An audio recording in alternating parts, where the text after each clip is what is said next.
Senhoras e senhores, boa noite. Sejam todos bem-vindos ao Reconecta Gel,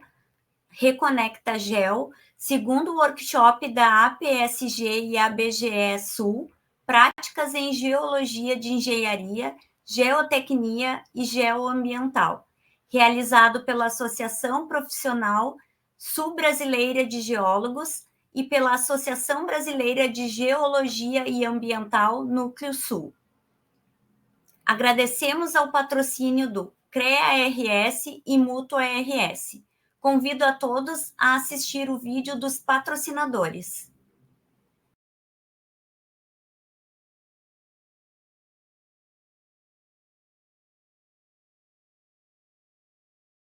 O Conselho Regional de Engenharia e Agronomia do Rio Grande do Sul faz muito porque faz junto. Uma gestão colaborativa e transparente que coloca as pessoas em primeiro lugar. Serviços mais ágeis e inteligentes, trazendo inovação profissional, com direito à carteira digital e menos tempo na compensação das ARTs. Mais segurança, mais confiança e mais tranquilidade. Os profissionais do CREA-RS estão no campo, na cidade, em todos os lugares e momentos. Com fiscalização preventiva, orientativa e educativa, sempre em defesa da sociedade e do exercício legal das profissões. Com uma visão empática, de equidade, de diversidade e de sustentabilidade, o CREA-RS está trabalhando para o planeta, para as pessoas e para a sociedade. E seja por onde for, está construindo o futuro e um mundo melhor. Conselho Regional de Engenharia e Agronomia do Rio Grande do Sul. A gente faz muito, porque faz junto. Você já ouviu falar sobre a Mútua? Para entender sobre ela, é importante conhecer um pouco do sistema Confea, CREA e Mútua. Então, vem com a gente! O Confea, o Conselho Federal de Engenharia e Agronomia, é a instância superior da fiscalização do exercício das profissões inseridas no sistema Confea, CREA e Mútua. Os CREAs, Conselhos Regionais de Engenharia e Agronomia, são responsáveis por essa fiscalização. Juntos, atuam para o aperfeiçoamento das atividades das profissões da área tecnológica, garantindo a prática legal das atividades, valorizando o profissional e protegendo a sociedade. Com isso, chegamos à Mútua. Ela é a Caixa de Assistência dos Profissionais do CREA, criada em 1977 pela Lei 6.496, a mesma que instituiu a Anotação de Responsabilidade Técnica, a RT. A Mútua tem a missão de dar o suporte essencial aos profissionais, para alavancar a carreira, aquele apoio necessário em momentos difíceis e para realizar sonhos. É um grande diferencial na vida dos profissionais da engenharia, da agronomia e das geociências, poder ter acesso às inúmeras oportunidades que a Mútua oferece exclusivamente. E a Caixa de Assistência está aí para os profissionais do CREA de todo o país. Com a Mútua, investir no futuro e construir uma vida plena, benefícios sociais, previdência complementar exclusiva, além de planos de saúde e convênios com grandes marcas. Invista na sua profissão, nos seus sonhos e molde o seu futuro. A vida é mais completa com a Mútua, a Caixa de Assistência e Acolhimento dos profissionais do CREA.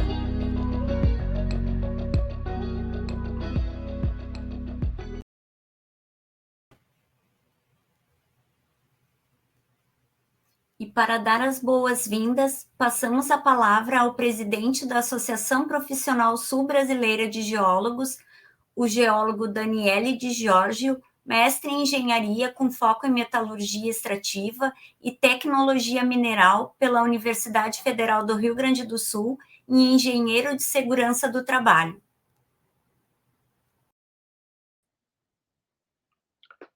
Olá a todos que estão nos assistindo e que vão nos assistir de forma assíncrona.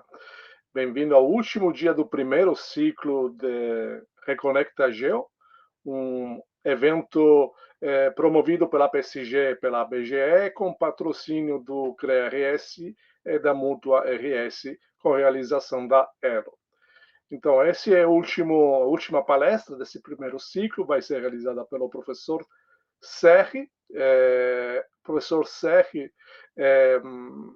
vou dar um pequeno spoiler, foi, entre outras coisas, ele editou esse livro, o Guia do Profissional Essencial, que inclusive é um dos livros que a gente está sorteando nas palestras presenciais.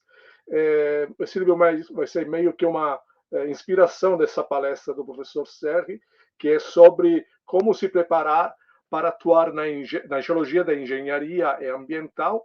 Mas mais detalhes sobre essa palestra, sobre o professor Leandro Serri, agora com a palavra da professora Karina.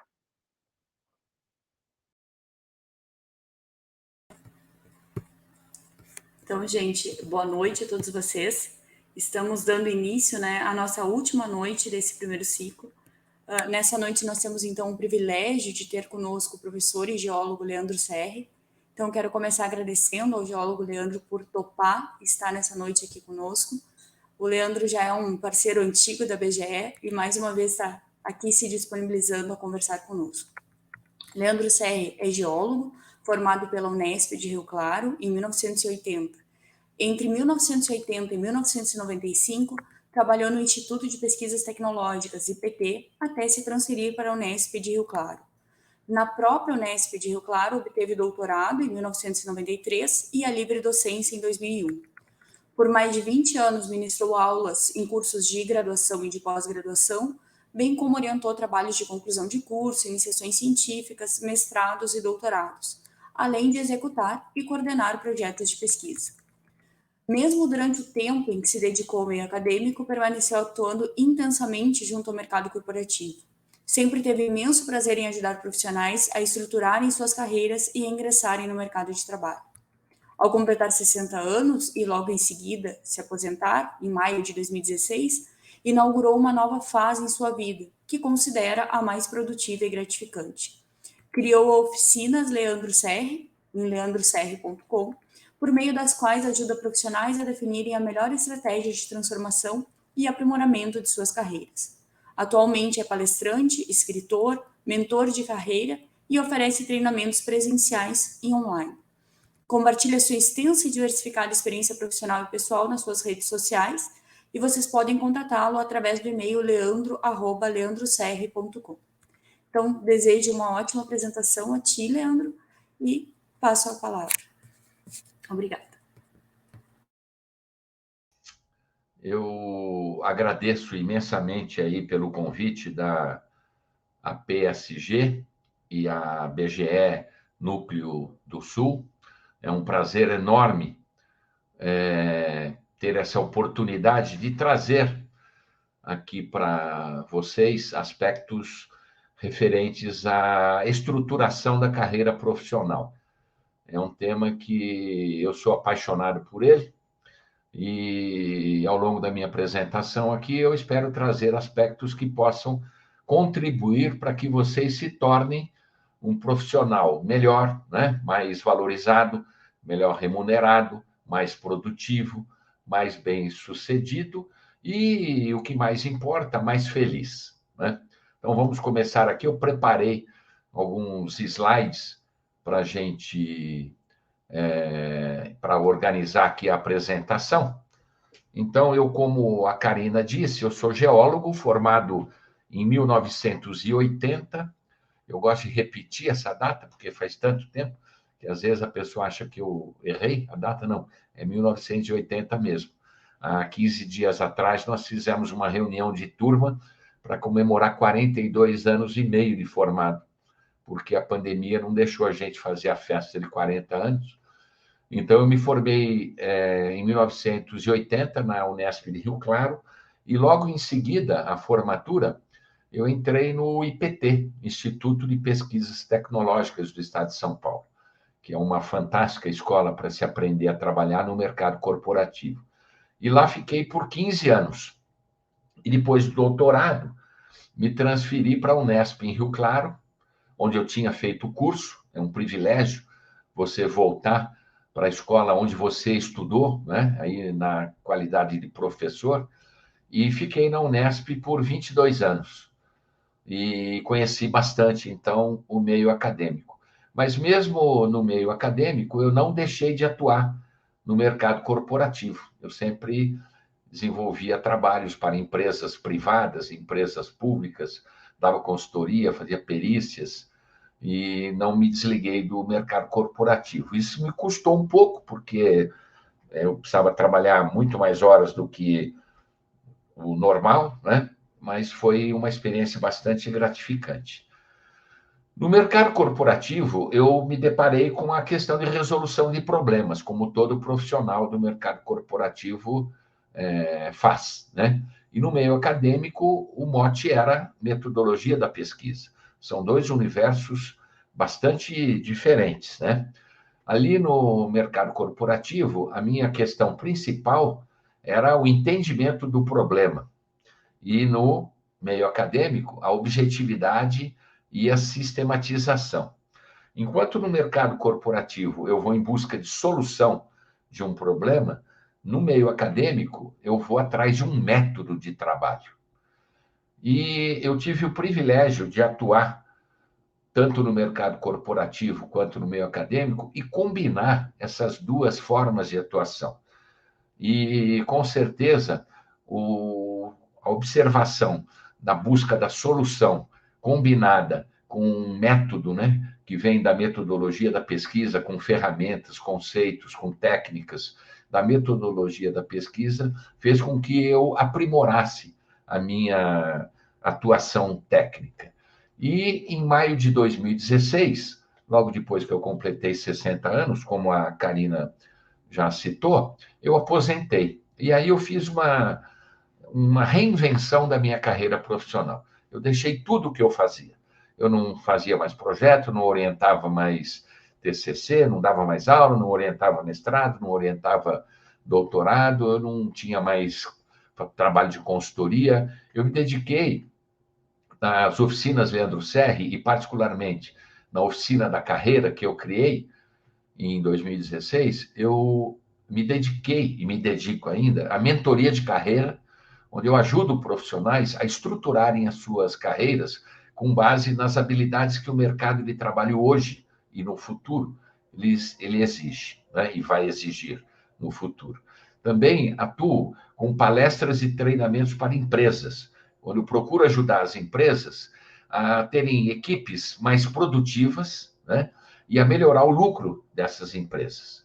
E também atuo com orientação para a escolha da profissão, pegando jovens em estágio pré-universitário e orientando para que a escolha da profissão seja mais próxima do perfil daquele profissional.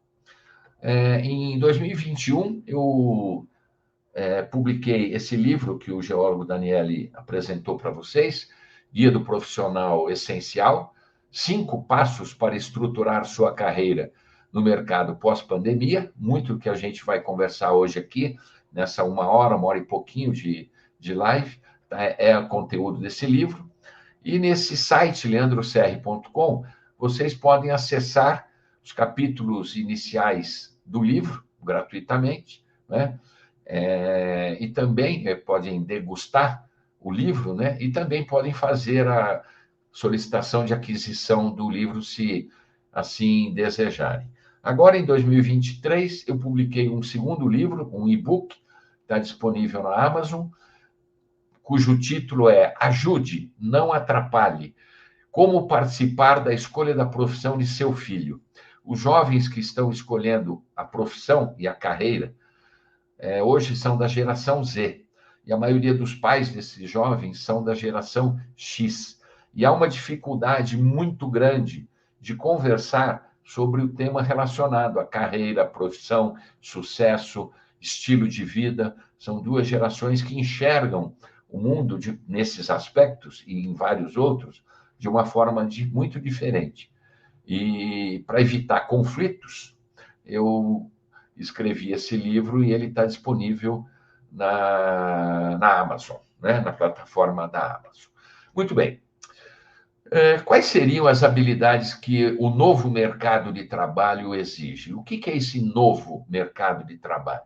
eu poderia dizer para vocês que é um mercado de trabalho que vem se mostrando diferente desde quando eu comecei a trabalhar. O mercado de trabalho não é estático, ele é dinâmico.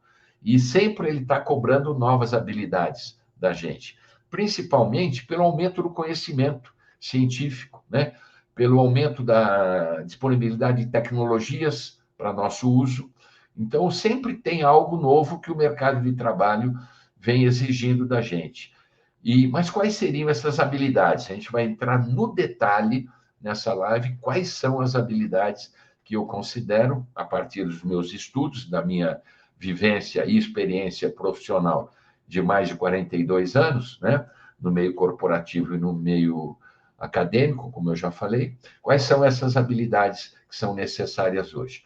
E um aspecto muito interessante que eu poderia citar e destacar para vocês é referente ao mercado de trabalho pós-pandemia, que acelerou algumas tendências que o mercado já vinha mostrando de uma forma incipiente, né?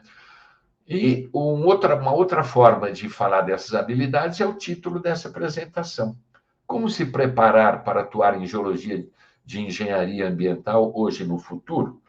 E para orientar essa nossa discussão, e depois da apresentação podem ser feitas perguntas, que eu terei prazer imenso em responder, caso consiga respondê-las, eu vou me apoiar nesse conceito que foi trazido para o Brasil pelo Murilo Gun, um professor de criatividade que fez um estágio na NASA e ele trouxe esse conceito do conhecimento em T, que representava que todo profissional deveria ter, na área dele, um conhecimento técnico bastante aprofundado, que é essa haste vertical aí, e um conhecimento multitemático em temas diversos, associados à carreira profissional dele, um conhecimento superficial, mas em vários temas, que é essa barra horizontal.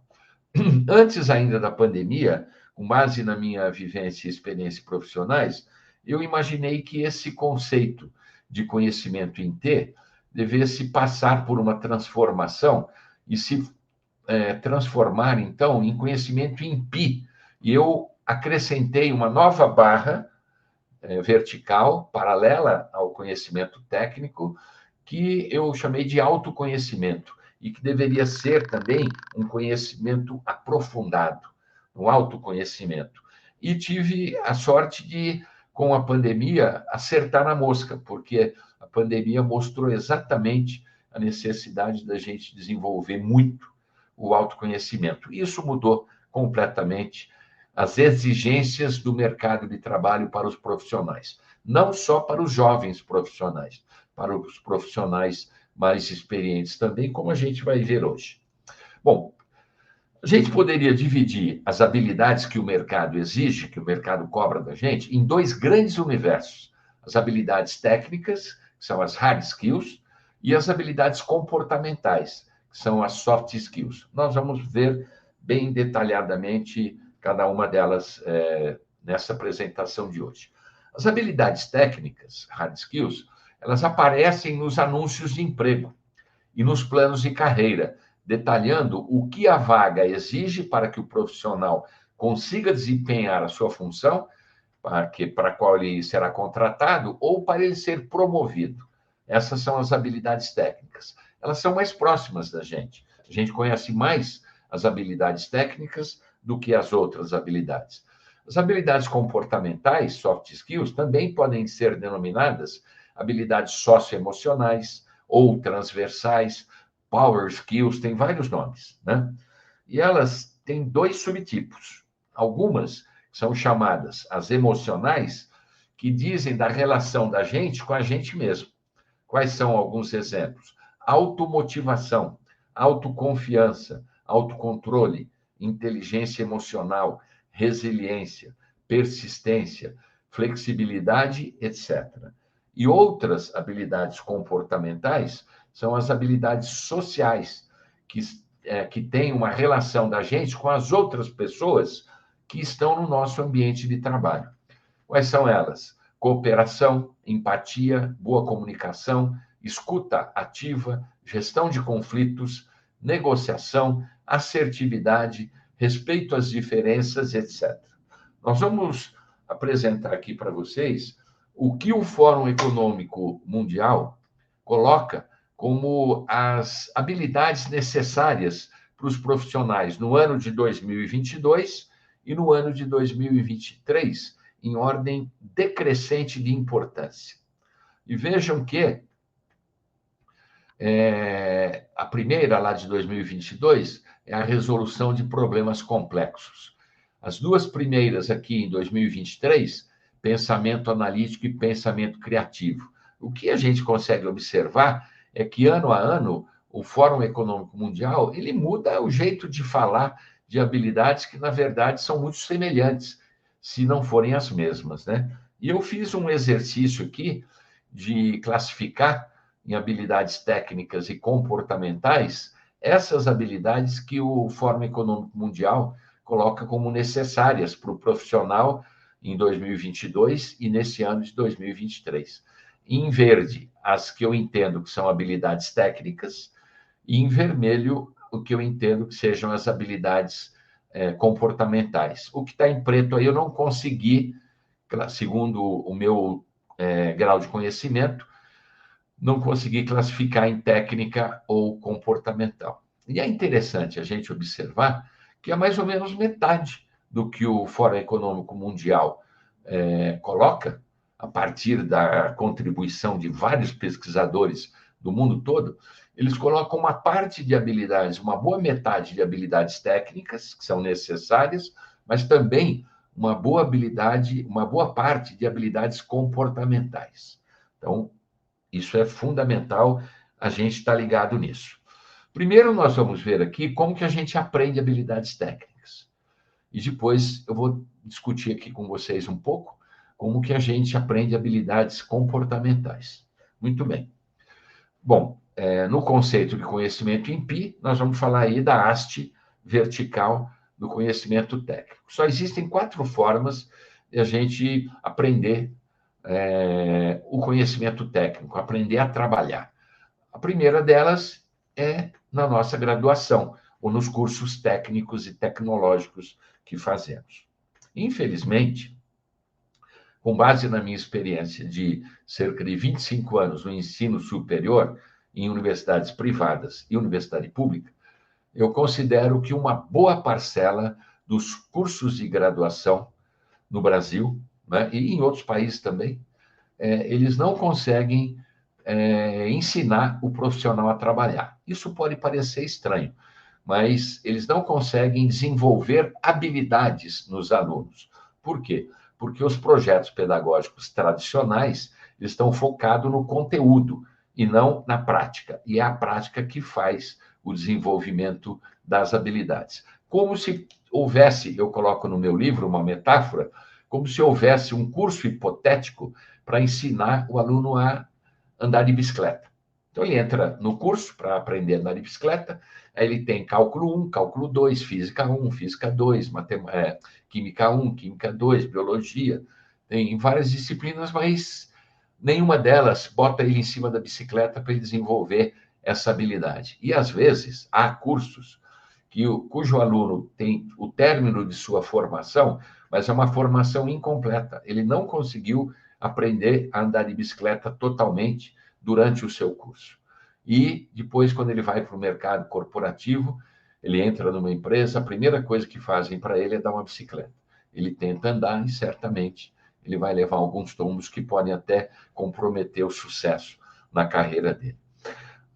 Enquanto não mudar projeto didático-pedagógico para metodologias ativas de ensino, onde o aluno é o principal na sala de aula e não o professor, a gente vai encontrar essa dificuldade de formação nos cursos de graduação. Aqui do lado direito, ainda em cima, uma outra forma de você aprender a trabalhar, aprender as habilidades técnicas, é o autodidatismo. Você estudar. Mas quantos por cento da população é autodidata? 1%? 2%? Então, não é uma forma muito fácil, né? E hoje, com tanta informação disponível, quando a pessoa não tem muita experiência, ela não sabe discutir o que é prioritário. Ela pode ficar perdida no meio daquele mundo de informação e não conseguir evoluir satisfatoriamente. Uma terceira forma, aqui para a parte de baixo, lado esquerdo, é a educação continuada. É depois da graduação, você fazer cursos, pós-graduação, MBA, e aí você pode complementar a sua formação que não foi suficiente na graduação. E a quarta e última forma, e a mais espetacular de todas, para você aprender, é você arrumar um mentor. E um mentor, de preferência, que esteja no seu ambiente de trabalho. O que é um mentor? Um mentor é uma pessoa que, diferente do coach, ele já tem que ter passado por aquela experiência.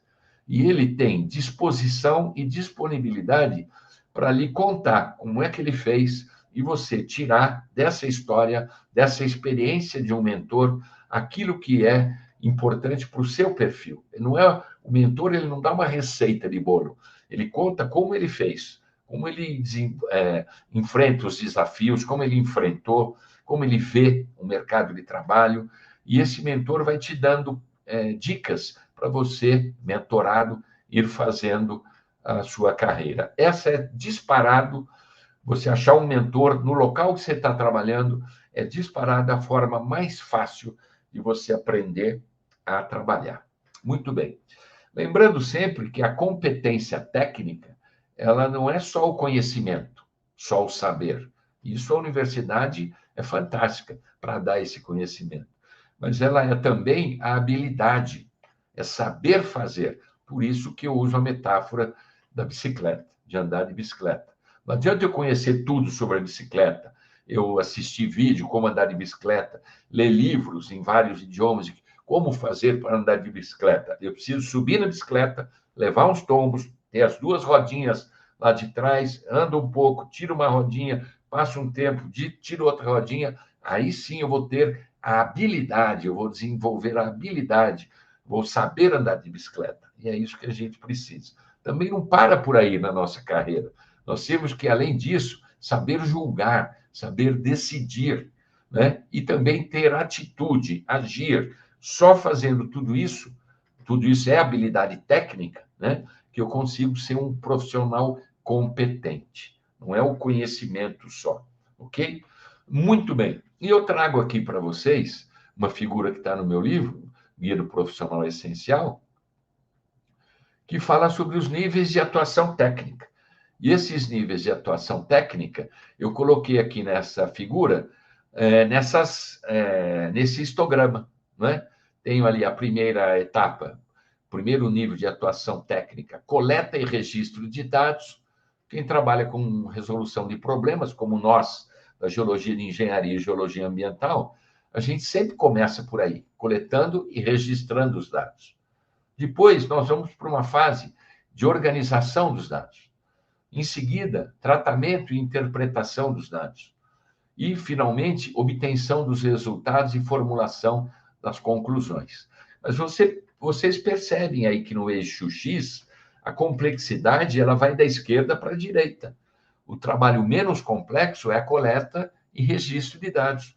Por isso que os profissionais mais jovens, recém-formados, se envolvem inicialmente nessa fase, né? Nessa etapa, nesse nível de atuação técnica, coleta e registro de dados.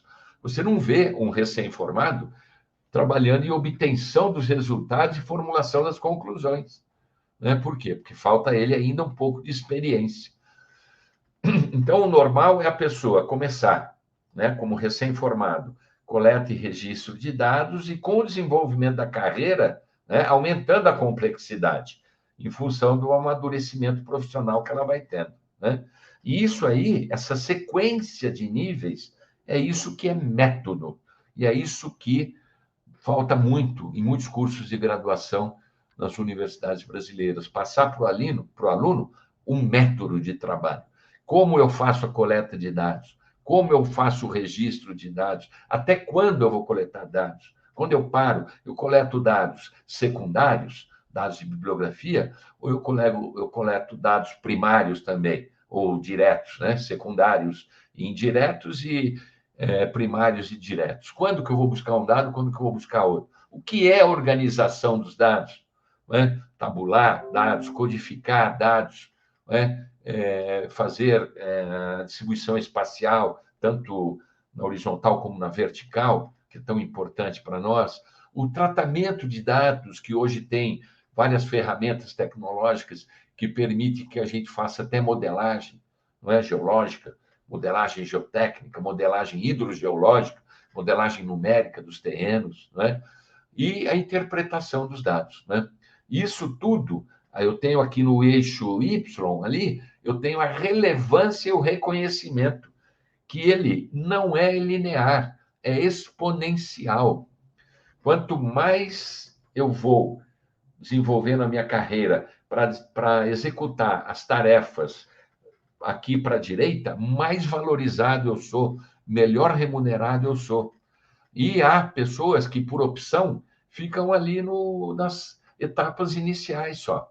São profissionais que têm 30, 40 anos de formado, mas ainda são júnior, por opção. Por quê? Porque não desenvolveram a sua carreira da forma como era esperado, da forma como seria normal, indo mais para essas atividades aqui, mais da direita, tomando mais decisões e agindo mais também. Ok? Muito bem. Vamos ver aqui agora alguns aspectos referentes às atividades técnicas que o Fórum Econômico Mundial coloca para a gente. Resolução de problemas concretos. Pensamento crítico, raciocínio lógico.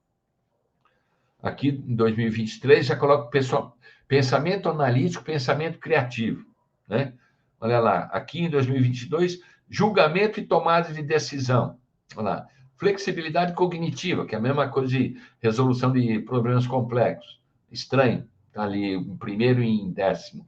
Aqui em 2023, aprendizagem contínua, repertório tecnológico, controle de qualidade. O que é isso tudo aí que falam para a gente, né? Imagina que a gente precisa o quê? A gente precisa de imaginação, criatividade e inteligência. E quais são as habilidades que eu preciso desenvolver? Habilidades técnicas, além do meu conhecimento técnico, que esse nem se fala. Se o cara não conhece aquilo que é atualizado na área técnica dele, aí não tem nem conversa. O cara não tem condição de trabalhar se não tiver atualizado. Então, esse aí, a qualidade desse conhecimento técnico está antes dessa nossa conversa aqui, né? Agora, o cara está atualizado, ele conhece tudo do conhecimento técnico da área dele. O que ele precisa desenvolver hoje? Muito. Capacidade de aprendizado. O cara tem que aprender rápido, errar pequeno, errar logo. Rápido, errar rápido e corrigir esse erro. Ao contrário, quando eu estava lá no começo da minha carreira, não podia errar. O erro era condenado. Hoje não. Erra pequenininho, erra no começo para a gente corrigir e chegar no resultado mais fácil. Estratégias de pensamento. Como que a gente pensa? Eu vou mostrar uma coisa para vocês aí muito bacana. O que é o pensamento analítico? O que é o pensamento lógico? O que é o pensamento criativo?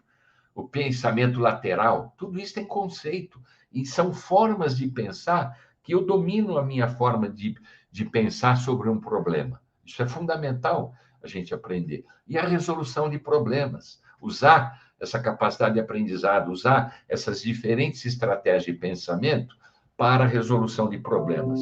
Eu vou trazer aqui algumas coisas para vocês. Por exemplo, o que são problemas complexos? Todo mundo fala, tem que aprender a resolver problemas complexos. E o que são problemas complexos? Problemas complexos são problemas novos, não é problema grande só.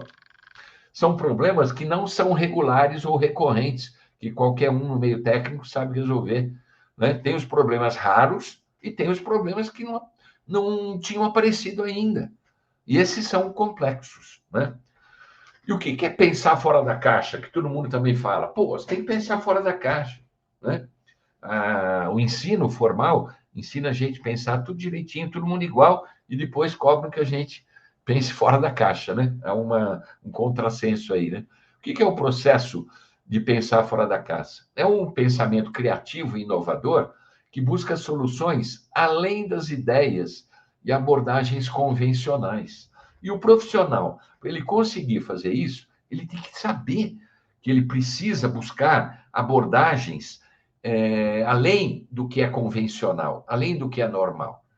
E isso ele precisa calibrar a forma dele pensar. Por exemplo, na Segunda Guerra Mundial, os caças norte-americanos que voltavam do combate vinham com sinais da artilharia antiaérea e da artilharia dos caças inimigos. E os engenheiros da Força Aérea Norte-Americana, na Segunda Guerra Mundial, perceberam que nesses pontos vermelhos aí era onde mais os caças eram impactados no combate. E eles tiveram uma ideia. Eles falaram, bom, vamos fazer o seguinte, vamos com materiais leves, para não tirar a versatilidade, a agilidade dos nossos caças, vamos reforçar essas partes dos nossos caças para que eles não sejam abatidos. E fizeram isso. E analisaram o número de caças que voltavam do combate. E não houve alteração nenhuma. Aí eles foram buscar um pesquisador, um estatístico, que pegou o problema, analisou o problema segundo uma outra ótica, né? E falou assim, está errado o que vocês fizeram. Os caças que voltam, de fato, eles recebem os tiros nesses locais. Mas os caças que são abatidos, talvez eles recebam os tiros nos outros locais. Por isso que não conseguem voltar de combate. E fizeram, então, uma proteção nas áreas que estão em branco aqui, que não são as áreas mais atingidas daqueles caças que voltaram. Resultado, muito mais caças conseguiram retornar de combate. Isso é pensar fora da caixa. Isso é o cara pegar um problema e olhar ele de uma forma diferente do convencional. Muito bem. Uma outra forma de organizar o nosso pensamento é o que o Murilo Gun, que é aquele cara lá do conhecimento em T, lá da Singularity University, lá na NASA, que ele fez o curso, ele chama de combinatividade. Essa palavra talvez nem exista na língua portuguesa, mas ela é brilhante pelo conceito que ela carrega, que é o quê? A habilidade ou capacidade de combinar ideias ou conceitos de maneira criativa e inovadora para gerar novas soluções. Às vezes a gente tem que pensar nisso, né?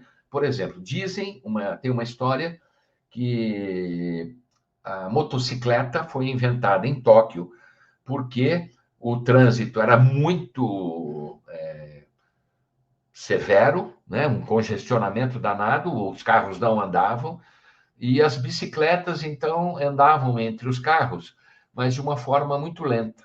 O que um cara teve uma sacada? Combinatividade. Ele pegou e falou assim, pô, e se a gente pegar uma bicicleta e botar um motor para ela ser mais ágil, ela ser mais veloz, né? Aí foi indo. Dizem, eu não sei se essa história é verdadeira, mas ela é interessante para explicar o que é combinatividade, veio desse conceito de combinatividade. Combinou a bicicleta, que tinha facilidade de andar ali, naquele trânsito congestionado, com um motorzinho. A física, né, e a medicina, nossa, o que tem de combinatividade, laser, bisturi a laser, né? Esses exames todos que tem aí 40, 60 anos, né? Ressonância magnética, tomografia computadorizada, isso tudo vem de conceitos de combinatividade. Muito bem. Quando as viagens aéreas começaram a percorrer distâncias mais longas, foi necessário desenvolver equipamentos para preservar os pilotos, porque eles não podiam ficar com atenção àquele monte de botões e equipamentos ao longo de todo o trecho da viagem. Tinha situações que eles precisavam descansar um pouco.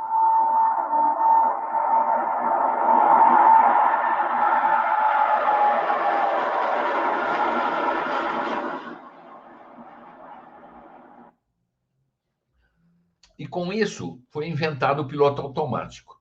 Mas tem 3 situações que o piloto automático não pode estar ligado. 1, na decolagem. 2, na aterrissagem. E 3, na turbulência. Nessas situações, é o piloto que tem que controlar o avião. Isso é muito parecido com a nossa carreira profissional. Quando a gente está começando a nossa carreira, a gente tem que tomar rédea de nossa carreira. A gente tem que ser o protagonista da nossa carreira. Quando a gente está também na fase de aposentadoria, né, também a gente tem que tomar a rédea de nossa carreira. Ou no momento de mudança de carreira, transição, de um redirecionamento da carreira, como eu falei para vocês que eu fiz logo depois de aposentar, né, eu tenho que tomar a rédea. E quando tem uma turbulência, quando o mercado está demitindo, quando eu não tenho segurança no meu trabalho, né, quando a competitividade é muito grande, eu tenho que desligar o piloto automático e cuidar da minha carreira. A mesma coisa a gente faz nas nossas estratégias de pensamento, mas a gente tem que estar ligado nisso, senão a gente não faz. Todos nós, todos, pensamos da mesma forma. Nosso processo mental, eles têm 4 fases. Primeira, preparação, formulação de um problema, estudos exploratórios. Quando eu tenho um problema em geologia, engenharia, geologia ambiental, a primeira coisa que eu penso é, o que é esse problema? Deixa eu entender esse problema na sua plenitude. Segunda etapa é incubação. Eu vou pegar esse problema que eu formulei, que eu detalhei, que eu fiz alguns estudos exploratórios, e vou botar ele lá dentro do meu cérebro e deixar ele lá, incubado. E esquecer um pouco dele. Eu vou fazer outras coisas. Eu vou assistir um jogo de futebol, eu levo o problema incubado na minha cabeça. Eu vou num shopping fazer uma compra ou tomar um café, eu levo o problema incubado na minha cabeça. Eu vou fazer um passeio, está lá o problema incubado na minha cabeça. Eu vou dormir, está o problema ali do meu ladinho, no travesseiro. O que eu estou fazendo com essa fase de incubação? Busca, pensamento livre, combinatividade, até que, de repente, eu faço assim. Ah! E todos nós fazemos. Ninguém passa imune à terceira fase, que é a descoberta. É a ideia, é a sacada, é um insight, é uma formulação de hipótese. E se eu fizer isso, será que não dá certo? Olha só, isso vem para cada pessoa de um jeito, mas vem como um flash, né? Uma centelha. Tem até um livro cujo título é esse, Centelha de Gênios. Ele conta nesse livro, difícil de ler, um livro técnico pesado, ele conta como os gênios têm sacado, por conta desse processo mental. E o final é pegar o quê? Aquela hipótese e testar, verificar, ver se ela é válida ou não. E mais interessante, se ela não for válida, eu vou começar tudo de novo. Eu vou voltar lá para o começo e vou fazer tudo de novo. Sendo que essa segunda etapa, a incubação, ela é fundamental. Se a gente não desligar o piloto automático, a gente faz esse processo mental muito rápido. Não dá tempo de incubar.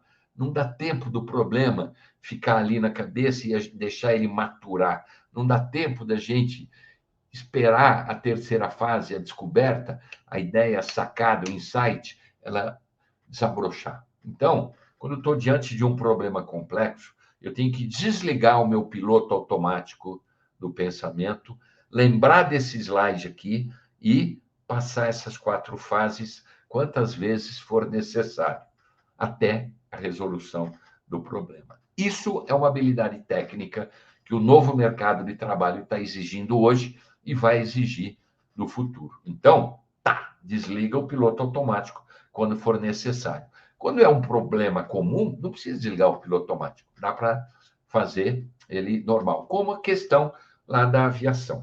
Beleza? Na geologia de engenharia, na geologia ambiental, na geologia como um todo, o reconhecimento de padrões e os modelos de referência são fundamentais para a gente, não é? Então, eu tenho 19, 30, 49, eu tenho aí um exemplo também para mostrar para vocês. Nessa imagem, o que será que é isso que está aparecendo aí para vocês? Eu vou coletando dados, né? vão aparecendo mais dados. O que eu estou fazendo? Exatamente essa sequência aqui, ó, coletando, organizando, não é? Interpretando, tratando, tirando conclusões, e vou pegando mais dados. Chega uma hora que eu falo, pô, não preciso de mais dados, eu já sei o que é. Não é? Por quê? Porque eu tenho modelos de referência. E eu vou trazer um exemplo para vocês aqui. Certa vez, uma empresa de concessionárias de gás que fazia as instalações do gás sem um estudo prévio de geologia e engenharia, sem conhecer as características geológicas e geotécnicas dos terrenos. E eu consegui convencê-los a fazer um estudo, porque eles encontravam muitos problemas, né? Muita surpresa, locais com dificuldade de escavação, quando eram métodos destrutivos, né? Hoje, tudo isso aí é feito por método não destrutivo, né? Furo direcional. Então, nós criamos algo novo, era um problema novo, que a gente precisava apresentar níveis de resolução, níveis de escavabilidade dos terrenos, né? E o comportamento dos terrenos, aqueles que eram mais fáceis de escavar, aqueles que eram mais difíceis, onde tinha que usar explosivo, onde que tinha que colocar pranchas para que a vala escavada não fechasse, onde que encontrar nível d'água. E isso aqui, o que o engenheiro da empresa queria saber era o grau de escavabilidade, não é? E a interação com a obra. Mas para fazer isso aí, eu tinha que ter um modelo dos terrenos, conhecer a geologia, conhecer os perfis de alteração, saber como que é a dinâmica do nível d'água, né? E com base nesses dados, nesse modelo, eu construí um sistema que reduziu em mais de 50% os custos indiretos da obra. E nós fizemos isso para essa empresa em 15 diferentes sistemas, 15 diferentes traçados, porque deu tão certo que a empresa não fazia mais a implantação de dutos sem esse auxílio. O que é isso aí? É a resolução de problemas complexos, é a combinatividade, é tudo isso que eu estou falando para vocês. Muito bem, terminamos a parte técnica. Vamos entrar rapidamente aí nas habilidades comportamentais. Uma das mais importantes é a sintonia com a carreira da gente. O Instituto Gallup fez um levantamento, 230 mil trabalhadores, 142 países, classificando aqueles trabalhadores que eram comprometidos e que tinham paixão pelo trabalho, os não comprometidos que não tinham interesse pelo trabalho e os descomprometidos e que odeiam o trabalho. Olhem os números que eles encontraram. Só 13 têm paixão, 63% sem interesse e 24%, praticamente 1 em cada 4, odeia o trabalho que faz. Essa pessoa não consegue ter um bom desenvolvimento profissional se odeia o trabalho que faz. Agora, como é que a gente faz para a gente gostar do trabalho? Como é bacana a gente ver um profissional que gosta do que faz, é bom pra caramba, está sempre disponível a ajudar, tem sempre ideias em reuniões, e é fácil de reconhecer esse profissional. Todo mundo admira ele. Tem alguns que até têm inveja dele, dessa competência dele. E o que esse cara fez para ser tão bom assim, está lá nos 13%? Ele descobriu o propósito de vida dele. Ele conseguiu estruturar a carreira sobre uma atividade que motiva ele de uma forma natural. Ele gosta do que ele faz. E ninguém faz mal feito aquilo que gosta de fazer. Um segredo é esse. Então, encontre algo que tenha sentido e que corresponda a uma realização em sua vida.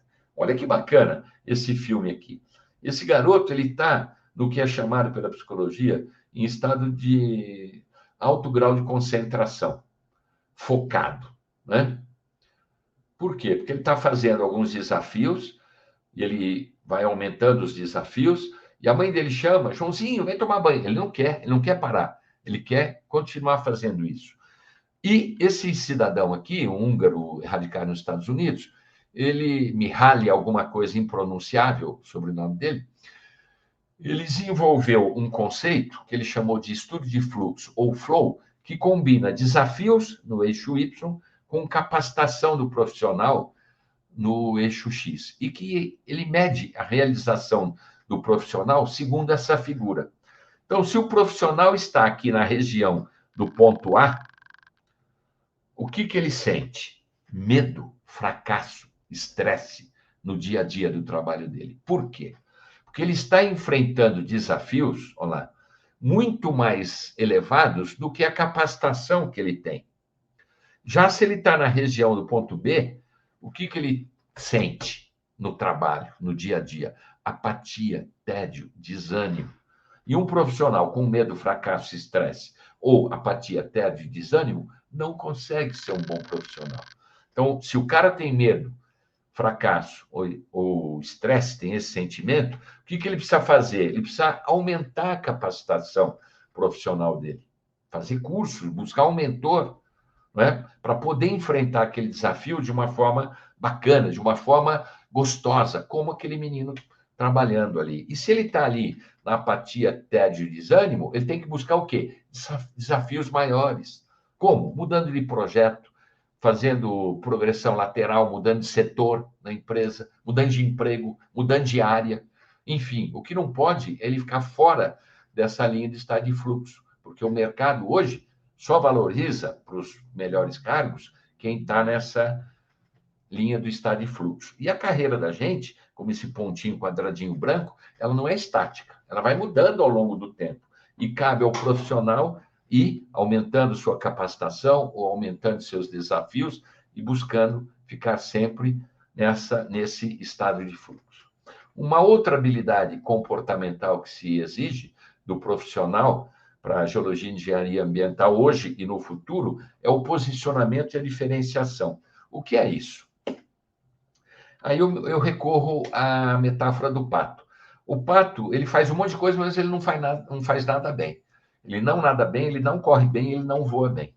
E como você quer ser reconhecido? Como o pato? Não. Quer ser reconhecido como um cara top, né? Como você quer ter excelência em quê? Você quer ser referência em quê? E eu vou dar alguns exemplos de como a gente cuida do posicionamento e diferenciação da gente. Aqui eu tenho um smartphone comum e um iPhone.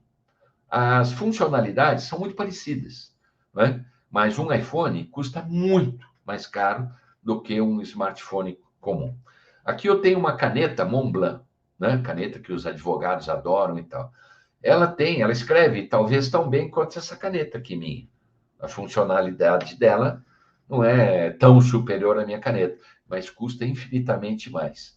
E também tem aqui uma joia, na verdade, que é um relógio Rolex. Esse meu reloginho aqui, que além da hora marca os passos, frequência cardíaca e tal, ele custa infinitamente mais barato do que esses relógios, do que esse Rolex.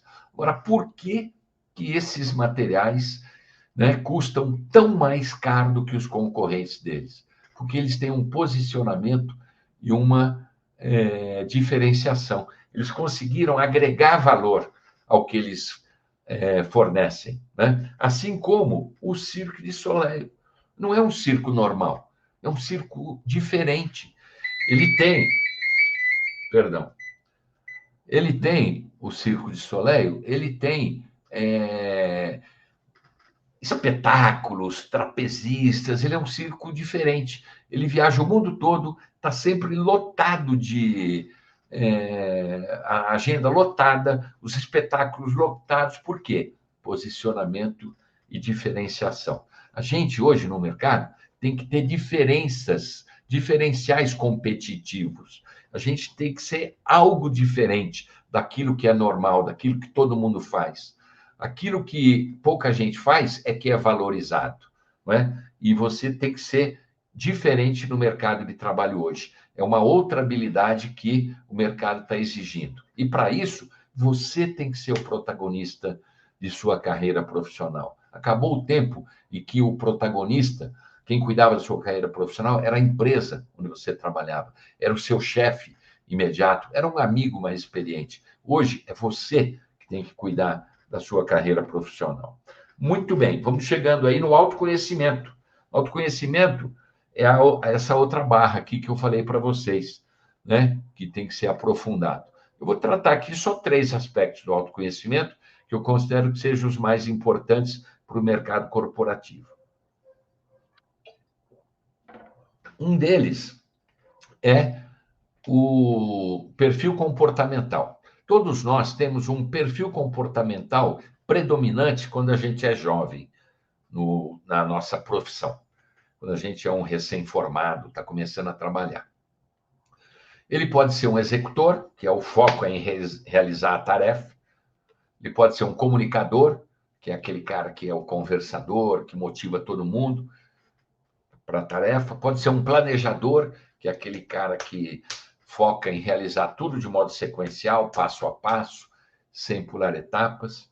E o analista, é o cara dos números. Perdão. É o foco em realizar a tarefa com base em fundamentos precisos e objetivos. Você que está assistindo, você deve estar falando, eu acho que eu sou executor, eu sou planejador. E o seu chefe? O que ele é? Vê se você consegue enquadrar aí rapidamente. É interessante que se eu não sei qual é o meu perfil e os meus colegas de trabalho, eu estou com dificuldade de liderar uma equipe, por exemplo, de entender por que o cara está competindo comigo, né?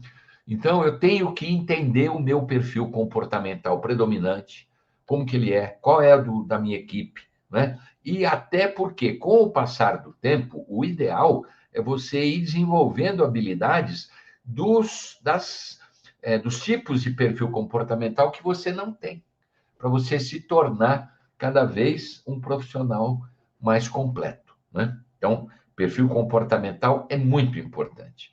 Vocês já viram disputa por espaço no ambiente de trabalho. Por que elas ocorrem? Porque, por exemplo, 2 executores querem mostrar, né, quem é melhor. Aí tem uma disputa por espaço, um conflito.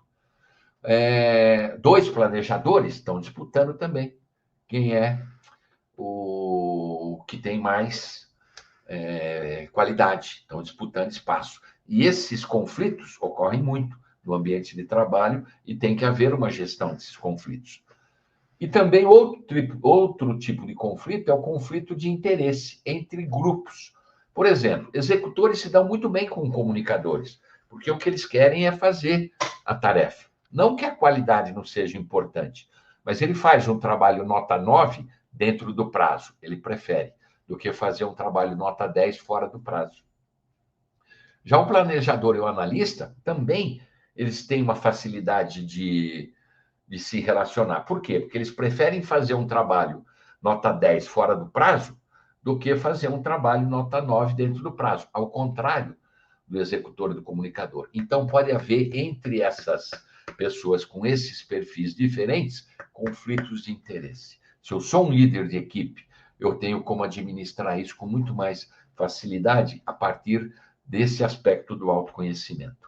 Um segundo aspecto do autoconhecimento é que a gente observa hoje no mercado corporativo 4 gerações trabalhando juntas e tem conflitos entre gerações. Enquanto alguns estão discutindo, o outro está meditando, tem de tudo hoje em termos das 4 gerações no mercado de trabalho. E as 4 gerações são essas aí, Baby Boomer, X, Y, Millennials e o Z. As datas aí, com exceção da Baby Boomer, que é uma data um pouco mais firme, as datas são só indicativas, né? Mas o que eles querem no ambiente corporativo hoje? As mesmas coisas? Não. O Baby Boomer, como eu, ele deseja ser respeitado por sua experiência. E o X, autonomia e dinheiro. E o Y, ele deseja ambiente de trabalho em equipe associado a reconhecimento mais frequente. E o Z, que está entrando agora aí, eles desejam um ambiente de trabalho inclusivo, horários flexíveis e trabalho remoto. Como administrar tudo isso aí, né? Eu preciso conhecer essas diferenças geracionais e preciso conhecer um pouco de gestão de conflitos, né? Eu preciso conhecer, do terceiro aspecto, inteligência emocional, inteligência relacional, como me comunicar, né? Comunicação não violenta, escuta ativa, feedback construtivo, gestão de conflitos, construção de ambientes colaborativos. Tudo isso aí é habilidade comportamental, que o novo mercado de trabalho está exigindo do profissional que vai ocupar os melhores cargos. E, por fim, o conhecimento multitemático, que é a barra horizontal lá. O que é o conhecimento multitemático? É quando eu penso, como era no passado, como foi no passado, como é no presente e como deve ser no futuro. Vamos ver alguns aspectos. Por exemplo, a contratação. Quando eu comecei a trabalhar, em 1981, a contratação era em cima de habilidades técnicas. Aquele cara sabe fazer isso? Sabe. Contrata ele. A contratação era um processo muito rápido, né? E em cima das habilidades técnicas. E, naquela época, a demissão era feita em cima de habilidades comportamentais. Passava um tempão, putz, esse cara, ele não se relaciona bem com as pessoas, ele não cumpre prazos, né? Ele falta de serviço, né? Ele não tem uma boa comunicação, ele não escreve bem, pô, esse cara não consegue fazer uma apresentação boa. Isso tudo são habilidades comportamentais, né? E a demissão era porque o cara não conseguia fazer isso. E a demissão era lenta, demorava para o cara mandar embora. Hoje, ó, inverteu isso aí. Quem faz, nas boas empresas, quem faz o processo de contratação na nossa área, não é mais geólogo, engenheiro ambiental, engenheiro geotécnico, é um psicólogo. Ele vai em cima das habilidades comportamentais da pessoa. E a demissão, a contratação é lenta. Até tem dinâmicas, tem várias etapas, né? Entrevista, manda o currículo, entrevista, dinâmicas e tal, até o cara ser contratado. Agora, se o cara não apresentar, aprendizado rápido, capacidade de aprendizado, né? Não apresentar, não entender estratégias de pensamento e não souber trabalhar bem a resolução de problemas, habilidades técnicas, né? Ele é demitido rapidamente. Então, isso aí mudou. Então, como que eu devo me preparar hoje para o mercado? Com base nessa nova realidade. Isso que isso que é o conhecimento multitemático. Aquele líder autoritário que xingava o funcionário, que cobrava, né? Que intimidava, esse acabou. Não tem mais espaço para ele nas boas empresas. Então, isso mudou também. Não tem cada vez menos espaço para aqueles líderes autoritários que as empresas toleravam. Por que toleravam? Porque, naquela época, eles davam resultados. Mas hoje não. Hoje, se você for um líder agressivo com um funcionário seu Y ou Z, ele vai embora imediatamente. E a rotatividade dessas gerações tem sido alta nas empresas, né? E tem o novo papel do líder também. Antigamente, como é que era? O líder sabia tudo. Ó, na primeira dúvida que você tinha, o primeiro problema, você saía correndo, perguntava para o líder falava assim, é por aqui, ó, faz assim, assim, assado. Hoje, o líder não consegue mais saber tudo. Ele é mais um motivador. É mais um cara para falar, e daí, você está bem? Como é que você está? Ó, lembra que tem prazo, né? Não é aquele cara que ensina, é o cara que dá condições para que o funcionário desenvolva. Então, isso é a habilidade que o novo mercado de trabalho está exigindo hoje e vai exigir no futuro. Beleza? Quando a gente olha o futuro das profissões, eu gosto de usar essa metáfora aqui, ó. Quando a gente olha para frente, a gente não enxerga as coisas muito nítidas, né? Isso seria o futuro das profissões. Quando a gente olha para o presente, que é aqui esse painel, direção, o painel, a gente enxerga o que está acontecendo com as profissões. Quando a gente olha no retrovisor, a gente vê o passado. O painel aqui é o presente, né? Lá no retrovisor é o passado, eu sei como é que foi. E por que eu não consigo enxergar muito nitidamente o futuro das profissões? Porque vem aí grandes mudanças com a inteligência artificial, com o metaverso, não é? E aí o que os especialistas falam? Que 65% das novas profissões, daqui a 5 a 10 anos, 5 a 10 anos, 65% das profissões que irão existir daqui 5 a 10 anos ainda nem foram criadas, sequer existem. Então, novas profissões vão exigir novas habilidades. E uma das habilidades do profissional que o mercado exige hoje, para ele se dar bem hoje e no futuro, é ele acompanhar essas mudanças, ele se capacitar tecnologicamente, ele acompanhar as tendências do mercado. O mercado está indo para onde? De que jeito? E se antecipar, se qualificar antes do mercado cobrar ele. Essa é a função do conhecimento multitemático. Uma outra questão importantíssima, mudanças que a gente já observa no mercado corporativo, é que são raros ou muito menores numericamente os contratos que o cara vai trabalhar 5 dias por semana, 40 horas por semana. Né? Há contratos por prazo determinado, por projeto, há contratos de pessoa jurídica, né? Há contratos que são só 2 dias de trabalho, há contratos que uma parte do tempo é trabalho remoto, né? E pode ser, o trabalho remoto pode ser tanto home office ou em outros lugares, não precisa ser na casa, né? Então, uma tendência que está havendo é dos profissionais, principalmente os mais jovens, terem carreiras múltiplas. O que é isso?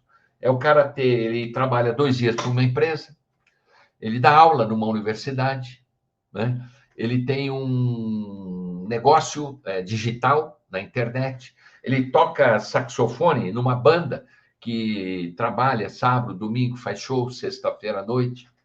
Então, são carreiras múltiplas. Aquele negócio do cara trabalhar 8 horas por dia, né?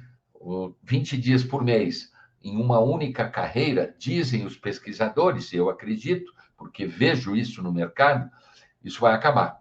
Vai acontecer cada vez mais, nos próximos anos, profissionais que vão ter que se dedicar a carreiras múltiplas por falta de oportunidades como aquelas que a gente viu no passado. Beleza? E, finalmente, uma questão, nós já estamos aí com, desde que começamos, 1h10, desde que houve a abertura dessa live, né? Eu já devo estar falando por uns 55 minutos, mais ou menos.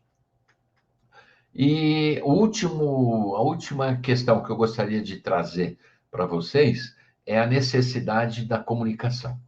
Hoje, no mercado corporativo, no meio acadêmico também, mas o meio acadêmico exige um pouco menos dessas habilidades comportamentais, mas hoje não há mais espaço para aquele profissional que não seja um bom comunicador. Ah, mas o que é um bom comunicador?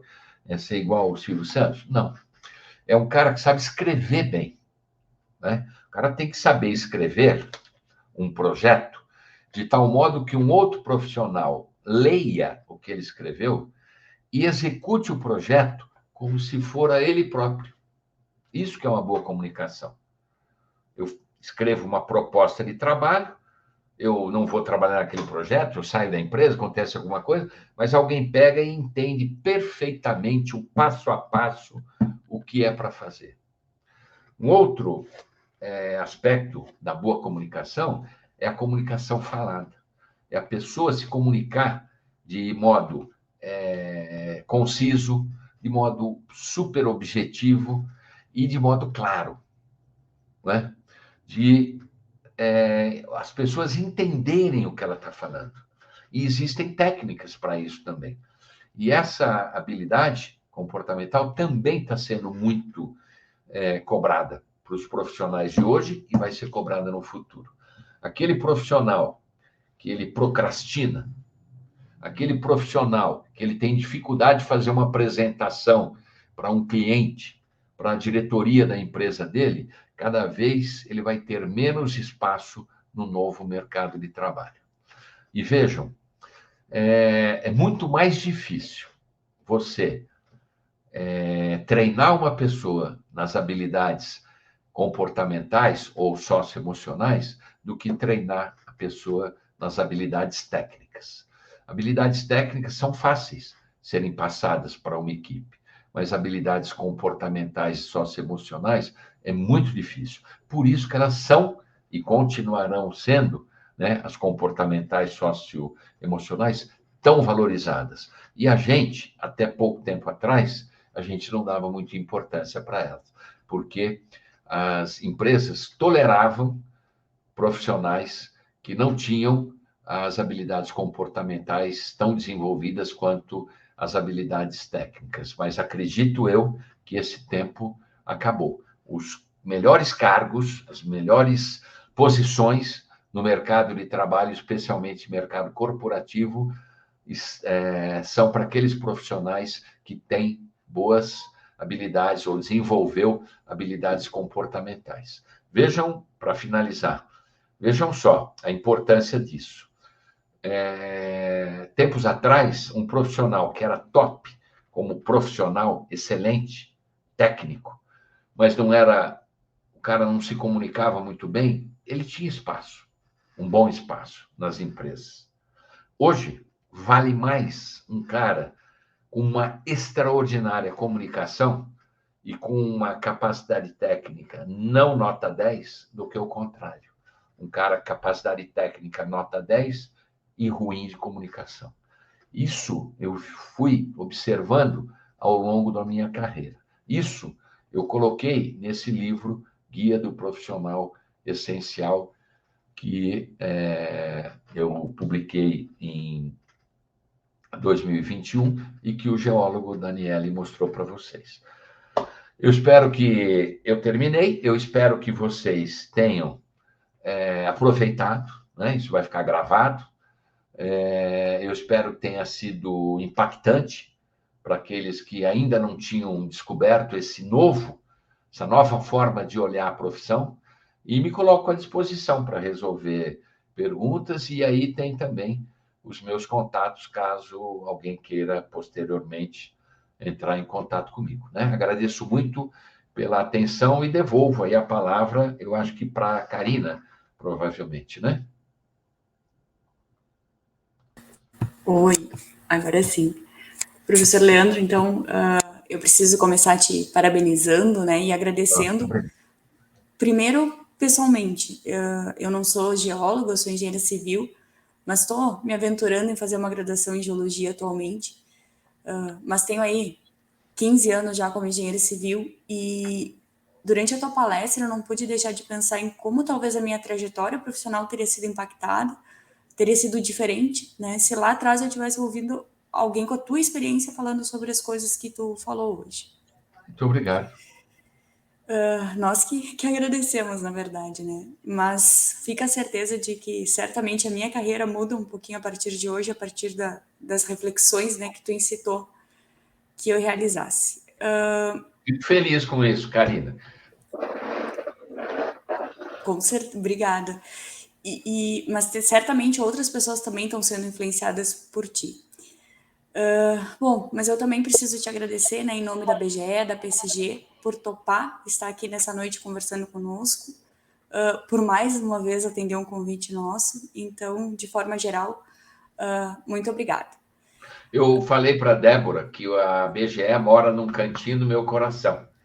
Eu tenho ligação com a BGE desde quando eu era aluno, há mais de 45 anos. Então, jamais eu recuso um convite feito pela BGE. A gente percebeu pela agilidade com que tu nos respondeu. Muito obrigada. Então, chegaram aqui algumas perguntas, né? Eu vou fazê-las na ordem em que elas chegaram aqui para mim. A primeira delas é a seguinte: se a carreira e a realidade mudaram tanto, como escolher um mentor que seja adequado a essa nova realidade, né? Que não é a mesma que ele vivenciou na sua formação e trajetória? Então, eu responderei da seguinte forma. Bacana pergunta. Muito obrigado por formular essa pergunta, que ela me dá a oportunidade de esclarecer um monte de coisa. Eu não nasci desse jeito, nasci profissionalmente, eu estou falando, né? Com essa cabeça que eu tenho hoje, né? Quando eu fui me desenvolvendo, eu fui tendo um pouco mais de experiência, eu fui assumindo alguns cargos no IPT, onde eu comecei a trabalhar, eu percebi que eu precisava estudar sobre gestão de pessoas, eu precisava estudar um pouco sobre outros aspectos além daqueles que a universidade tinha tentado me passar, né? E eu, como trabalhei sempre com geologia de engenharia, geologia ambiental, muito pouco do que eu aprendi a trabalhar e que eu usava no trabalho, eu aprendi na graduação. Eu aprendi mesmo trabalhando com mentores, né? Então, qual que é o segredo, segundo o meu ponto de vista? Você procurar mentores que tenham essa cabeça aberta, que estão preocupados com esse novo mercado de trabalho que se coloca cada vez de forma mais firme, né, e mais competitiva, e que dão espaço para entrar na cabeça deles aspectos além do conhecimento técnico, né? Aspectos como esses que eu estou trazendo para vocês. E é fácil a gente analisar isso, comprovar isso. Como eu falei, é só analisar os processos seletivos das empresas. Ninguém fica mais fazendo prova técnica, né? A questão é comportamental. Depois o cara ensina o cara a trabalhar, mas ensinar ele a respeitar as pessoas é muito difícil, né? É muito mais difícil.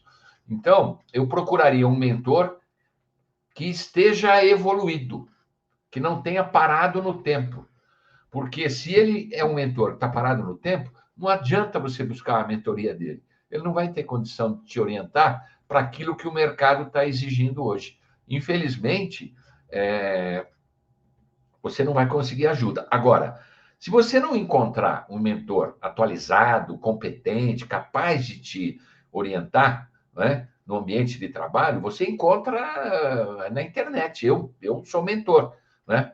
E tem vários que podem te ajudar. Agora, vamos supor que você não tenha condições de contratar um mentor, né? Porque custa para você contratar um mentor. Você tem que ser o quê? O protagonista da sua carreira. Você tem que estudar sobre isso tudo que a gente está falando. Então, a gente, na carreira da gente, a gente sempre tem gargalos. O que é o gargalo? É aquilo que eu não tenho e que eu preciso desenvolver para conseguir ascender, crescer na carreira, né? Então, qual é o primeiro gargalo que você tem? É tal coisa. Vai estudar. Procura na internet, né? Tem tanta coisa gratuita na internet, de boa qualidade. Conversa com as pessoas mais experientes, não é? E aí você vai ter que, você mesmo, ir buscando novos caminhos a partir da identificação dos gargalos. E olha, o gargalo muda. Por exemplo, tinha um cara que tinha um restaurante e ele tinha um salão ali amplo com algumas mesas e tinha uma fila na entrada do restaurante dele. Ele falou, puxa, essa fila aí me incomoda. Eu podia ter esses caras aqui dentro. Mas ele não tinha mesa, não tinha espaço. Algumas pessoas até ficavam cansadas de ficar esperando e saíam da fila. Qual que era o gargalo dele? Mesas. Ele comprou mesas, cadeiras. Aí ele falou, puxa, mas agora eu preciso talheres, pratos. Mudou o gargalo dele. Aí ele comprou talheres, pratos. Ele falou, mas a minha cozinha não comporta fazer tudo isso que precisa aumentar panela, fogão, geladeira, freezer.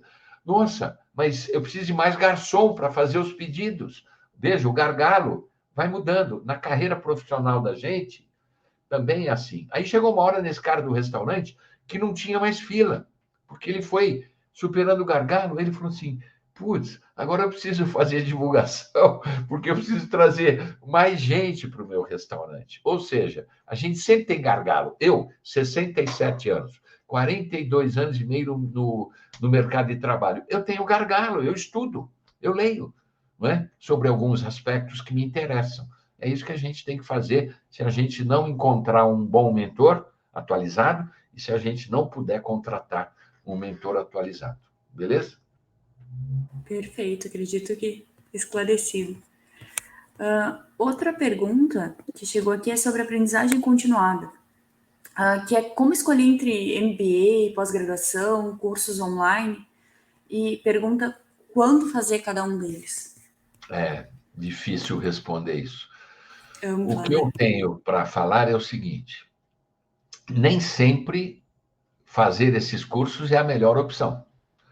É preciso analisar profundamente se o que o curso está oferecendo tem plena aderência ao gargalo que você tem. Tem um monte de curso que você pode fazer que não vai acrescentar muita coisa à sua carreira profissional. E tem algumas coisas que você pode fazer até sozinho que vão mudar a sua carreira profissional. Então, fazer cursos na MBA, pós-graduação, tal, cursos de especialização e tal, eles não são sinônimo de crescer na carreira, né? Agora, se você pretende fazer uma carreira acadêmica, obrigatoriamente você tem que fazer pós-graduação, mestrado, doutorado. Não tem concurso mais nas universidades que exijam que aceitem profissionais que não tenham doutorado. É raro, né? Mas quando não pede o doutorado, pede o mestrado. Quando não consegue um profissional com doutorado. Bom, se você vai para o meio corporativo, eu não aconselho a fazer mestrado e doutorado. Faça um MBA, faça uma especialização. E tem alguns cursos que estão saindo hoje, ainda na geologia e engenharia e geologia ambiental, não existem, mas com o tempo devem existir, que são os bootcamps. Bootcamps vem de uma expressão inglesa aqui, norte-americana, na verdade, que eram cursos, treinamento intensivos, imersões que os soldados norte-americanos faziam, né? Então, tem na área tecnológica, por exemplo, tem vários bootcamps no Brasil. Às vezes são feitos em uma semana, mas é curso essencialmente prático, né? Você sai ali com habilidades práticas. Para vocês terem uma ideia, há empresas na área tecnológica no Brasil que estão dispensando o diploma de graduação para alguns profissionais que fazem bootcamps, porque ele já vem com uma habilidade prática, que a universidade muitas vezes tem dificuldade de ensinar o cara a fazer. Então, voltando, tem coisa nova que vai aparecer daqui a pouco. Bootcamps. Tem bootcamps de 2 meses, tem bootcamps que é só de fim de semana. São cursos de imersão caros, né? Mas que você sai de lá certamente com um aprendizado novo. E se você tem, isso vale para escolher mentor também. Se você tem um curso que você quer fazer, ou um mentor que você quer contratar, vai atrás de quem já fez esse curso, ou de quem já fez o programa de mentoria desse mentor, né? E pergunta, detalha, o que ensina, o que não ensina. E eu, infelizmente, eu sou da área de ensino também, né? Mas, infelizmente, eu concluí, ao longo da minha carreira, que tem muito curso que não vale muito a pena fazer. Tem uma boa metade dos cursos que estão aí, eles não superam o gargalo que o profissional está necessitando. Se o curso tem avaliação, né? Se não tiver uma avaliação, um curso, é sinal de que ele não é um curso muito top, né? Então, eu tomaria muito cuidado com o curso. Às vezes, se você tem dúvidas se aquele curso vai ser bom mesmo, não conseguiu informações suficientes e tal, procure ver se você não consegue outros caminhos para desenvolver essas habilidades. Há cursos que são extraordinários, mas, infelizmente, não são a maioria. Perfeito. E já que nós estávamos falando sobre academia, eu vou aproveitar e vou mudar para uma pergunta que veio aqui por WhatsApp, que é justamente para a gente tentar fazer esse link, que é como que a universidade pode contribuir na formação não técnica dos estudantes? Em cima do projeto didático-pedagógico.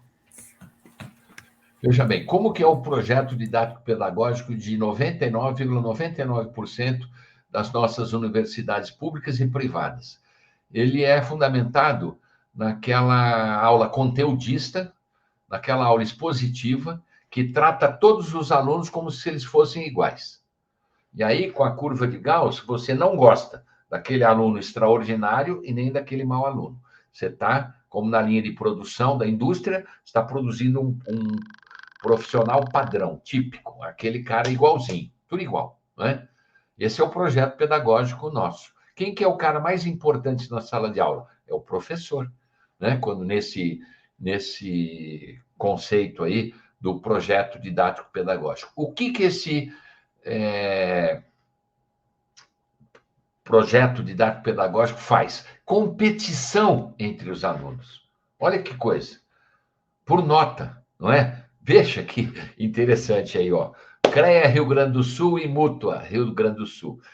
Nas universidades, existe um prêmio que o CREA dá, e a intenção é boa, mas saiu pela culatra o tiro. Que para o aluno que tem a melhor média em nota daquela turma. Vocês sabiam disso? Todo aluno que é a melhor média em nota daquela turma recebe um diploma do CREA. O que o CREA está fazendo? Estimulando a competição. Quando o cara vai para o mercado, hoje, mercado novo, né? Moderno, saudável, lucrativo, né? Qual que é o ambiente que ele encontra lá? Ambiente colaborativo, harmônico, trabalhar em equipe. Agora, como é que a universidade pode fazer isso, então? Mudando o projeto didático-pedagógico. Pega um PBL, por exemplo, que é a sigla em inglês de Aprendizado Baseado em Problemas. Não tem aula expositiva mais, não tem aula conteudista. O cara mais importante na sala de aula não é o professor nesse projeto de metodologia ativa de ensino.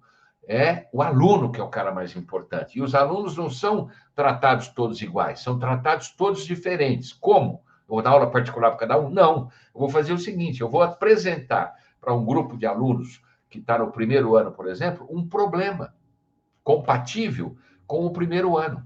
Vou apresentar para os alunos que estão no quinto ano de graduação um problema mais evoluído, mais difícil, porque o nível deles de conhecimento é maior. E esses alunos, em grupos, eles vão discutir como que eles resolvem aquele problema. E cada um vai desenvolver aquilo que ele precisa. Tem aluno que vai ter que estudar pouco para resolver aquele problema. Tem aluno que vai ter que se matar de estudar aquele problema. Por quê? Porque as pessoas são diferentes, os conteúdos são diferentes. E nesses grupos, nessa prática do PBL, por exemplo, você tem um aluno que é o coordenador do grupo. Ele vai ter que desenvolver habilidades comportamentais para exercer a coordenação. Tem um aluno que é o secretário do grupo. Ele vai ter que desenvolver habilidades comportamentais para ser o secretário. E esse coordenador e esse secretário, eles mudam, né? Além dessas atividades de grupo, tem aula de reforço, tem palestras, tem seminários, tem uma série de recursos. E isso, pasmem, isso é aplicado há mais de 30 anos em outros países. Aqui no Brasil nós temos alguns exemplos. Mais recentemente, para vocês terem uma ideia, algumas universidades no mundo começaram a ser constituídas por empresas. É o que é chamado de Employer University. São universidades empregadoras. Como que funciona isso? Aqui no Brasil, o exemplo mais bacana que tem é no Instituto Israelita Albert Einstein. Todos nós sabemos da competência e do nome do Hospital Albert Einstein, certo? Muito bem. O que é mantido pelo Instituto Israelita Albert Einstein? O que o Instituto Israelita fez? Criou uma universidade particular com 6 cursos hoje. Tem medicina, enfermagem, fisioterapia, educação física, bioengenharia e gestão hospitalar. Todos esses 6 cursos têm um projeto didático-pedagógico moderno, com algo parecido com o PBL. Eles têm outro nome, mas é metodologia ativa de ensino. É o aluno que constrói o conhecimento dele. É trazer a empresa, trazer o hospital, no caso da medicina, para dentro da sala de aula. E o aluno aprender habilidade prática e não só acumular um monte de informação. E nessa atividade em conjunto, ele desenvolve todas as habilidades comportamentais que ele precisa desenvolver, e não quando ele fica sentado, um atrás do outro, enfileirado, dentro de uma sala de aula, escutando um professor falar sobre a experiência profissional dele. Há saídas? Muitas, várias, antigas, algumas mais novas, né? O que não há é uma disposição do setor de ensino de fazer essa mudança. Por quê? Eu enfrentei essa dificuldade muitos anos na minha vida profissional, porque os professores não querem mudar. Vai dar muito mais trabalho para ele, vai tirar o poder dele na sala de aula, né? Porque o professor vai ter hora que ele vai ter que falar assim para o aluno: puta, isso aí que você está me perguntando, eu não sei. E tem professor que não tem habilidade comportamental para falar isso para o aluno. Ele sente que ele é menor, e na verdade não é. Então, última coisa, para não me estender mais ainda, porque é um assunto que eu sou apaixonado, então eu acabo falando muito. Vai mudar, mas não vai mudar porque precisou mudar, porque é melhor. Vai mudar porque, senão, vai acabar. Olha o que eu estou falando. As universidades, principalmente as públicas, né? O número de candidatos no vestibular está baixo, depois da pandemia. Está baixo. Eu não sei se ele vai aumentar. Agora, se os alunos da geração Z e da geração que está vindo aí, a Alfa, entrarem em curso de graduação e não encontrarem um projeto didático pedagógico atraente e que, de fato, ensine habilidades técnicas e comportamentais, sabe o que eles vão fazer? Eles vão virar as costas e vão embora. A evasão vai aumentar muito. E aí, por falta de cliente, a loja fecha. Por falta de aluno, a universidade vai fechar. E acho que é por aí que ela vai ser obrigada a adotar projetos didático-pedagógicos baseados em metodologia ativa e não em aulas expositivas e conteudistas como é na realidade hoje.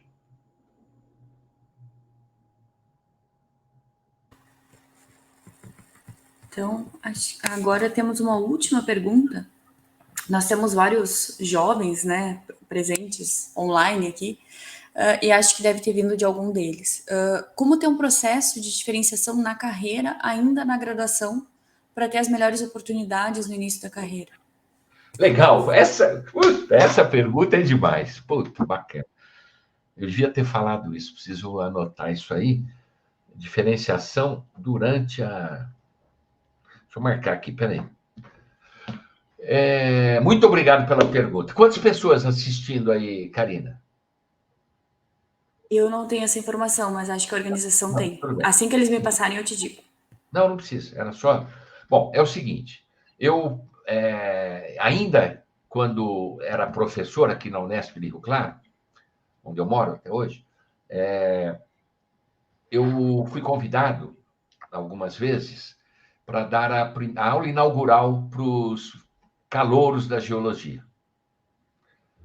E eu montava uma aula que era para responder essa pergunta, né? O que fazer durante a graduação, para que você, ao final da graduação, saísse para o mercado de trabalho e fosse disputar as melhores oportunidades, né? E eu dizia e depois, quando eu aposentei, por 2 anos, eu ainda fui convidado para dar essa aula inaugural. E, puxa, eu fazia isso com o maior prazer do mundo. E ver aqueles garotos que estavam sentados lá, né? Eu estava sentado lá 50 anos atrás. Eu queria ter tido aquela aula inaugural que eu passava para eles, como você falou, né? No começo da sua fala aí, agora, na parte final. Puxa, se eu tivesse escutado isso antes, eu também, Karina. Se eu tivesse escutado essa live antes, eu teria sido outro profissional, né? Mas ainda dá tempo, né? Então, veja, eu falava para ele o seguinte: não fique só dentro da sala de aula. Você tem que ser um bom aluno? Tem. Mas faça atividades extracurriculares. Quais são as principais? Os IS, né? Informática. Vai fazer curso, tudo que você puder fazer de informática. Idioma. Intercâmbio. Né? E outra coisa, vai fazer estágio com o professor, que esteja ligado ao meio corporativo. Vai fazer estágio numa empresa. Não fica só dentro da sala de aula. Vai participar do coral. Vai participar do grupo de teatro da universidade ou da cidade onde você está fazendo. vai para a empresa júnior, vai para o Atlética Esportes, lá que tem grupos de alunos que fazem isso. Não fica só dentro da sala de aula. Como que eu consigo o meu diferencial como aluno? Saindo, fazendo atividades curriculares. E olha só, se você deixar de fazer uma disciplina, uma atividade curricular, disciplina, estágio obrigatório, né? Estágio supervisionado, TCC, qualquer coisa curricular que você deixe de fazer, você não consegue se formar. Mas você não precisa fazer nenhuma das atividades extracurriculares e você consegue se formar. Mas o aluno que fica só durante a graduação, com o bundão sentado na carteira dentro da sala de aula, ele não consegue ser um bom profissional no mercado. Isso já está comprovado. Os melhores alunos em nota não são os melhores profissionais do mercado. Isso tem pesquisa que comprova isso. Então, eu não estou dizendo que o que é dado na sala de aula não é importante. É muito importante, embora pudesse ser dado de um modo diferente, como a gente acabou de conversar. Mas, não, para se diferenciar, faça estágio, faça, como é que chama aquele, com os professores, mesmo que o professor não seja do meio corporativo, né? Tem um nome, Karina, me ajuda aí. Bolsa de iniciação científica. Isso, iniciação científica. Faça iniciação científica, pergunte, né? Não fica dentro da sala de aula. Não vai matar a sala de aula para fazer isso, mas tem que fazer as duas coisas. Se o cara fizer isso, eu tinha dezenas de estagiários, né? Eu tenho muitos amigos meus que foram alunos meus, foram meus alunos, meus estagiários, fizeram TCC comigo, e os caras que fizeram isso, está todo mundo muito bem nas empresas, né? E aqueles que não fizeram, quando chegam os últimos meses da formatura, eles falam assim, meu Deus, como é que eu vou fazer para trabalhar? Eu fiquei aqui 4 anos e pouco e eu não aprendi a trabalhar. Isso aconteceu com dezenas de alunos. Então, repetindo, né? Diferenciação, e ainda na graduação, atividades extracurriculares. Perfeito. Acho que temos bastante coisa para pensar depois dessa noite, né?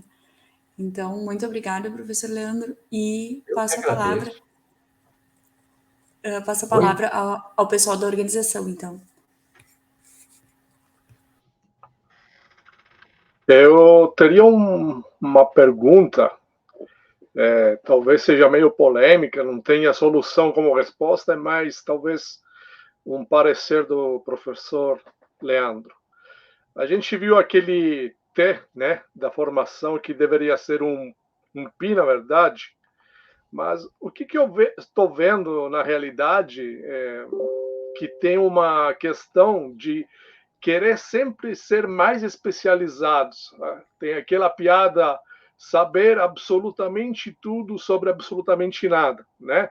Então, mais de um T vira um I muito fino, que a pessoa estuda só as skills e não tem um preparo generalista. Eu vou fazer um exemplo. Por exemplo, agora está nascendo, não sei se já existe, um curso de engenharia hidrogeológica. Quer dizer, um geólogo que tem um preparo muito forte só em hidrogeologia. Para mim, esse é um absurdo, essa pulverização de profissões, onde um profissional vai ter capacitação e habilitação só para uma região muito estreita daquela que é, na verdade, as possibilidades que o mercado vai exigir dele. Qual é a sua ideia, o seu posicionamento? É correto, é verdade que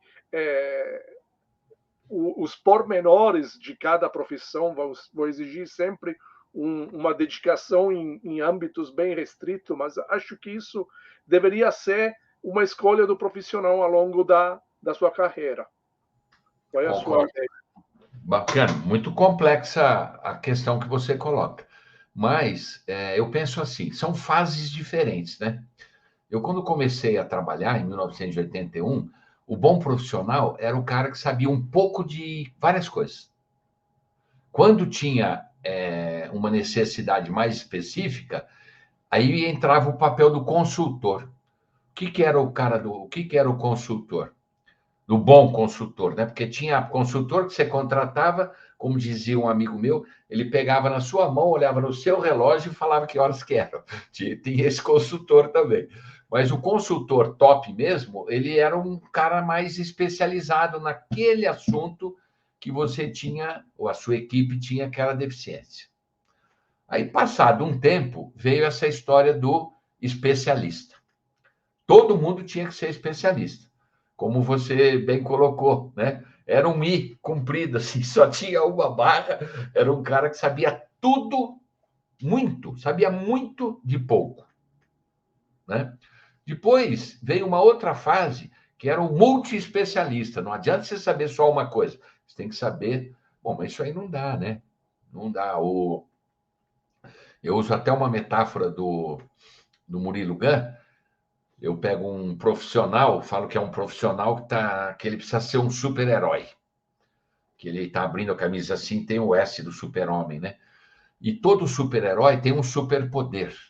Tem uns que voam altas velocidades, raio-x, muita força, o outro que sobe parede, assim. Mas tem um super-herói que ele não tem nenhum superpoder, embora ele seja um super-herói, que é o Batman. Mas o Batman tem que ter, ele tem o quê? Ele tem um cinto de utilidades, e ali ele põe diversos apetrechos que conferem a ele poderes similares ao poder do super-herói. Eu acho que o profissional hoje tem que fazer isso. Ele tem que ter um cinto de utilidades, e eu percorri aí alguns apetrechos aí que eu acho que ele tem que ter no cinto de utilidades, que são mais importantes do que essa super especialização que, Daniele, você se refere, né? Eu acho que o profissional hoje, ele é um cara um pouco com uma visão um pouco mais completa, um pouco mais aberta. Vai ter espaço para o especialista ou para o multi-especialista? Vai, mas são espaços mais restritos. Hoje, os melhores postos estão reservados para os profissionais que conseguirem essa habilidade de desenvolver tanto a parte técnica quanto a parte comportamental. Eu não tenho dúvida disso. É isso que eu vejo nas grandes empresas, por exemplo, que eu dou treinamento. O pessoal não me pede. Agora, semana passada, eu fui para São Paulo, na segunda e na quarta, dar um treinamento numa empresa top. Sabe qual era o título do curso?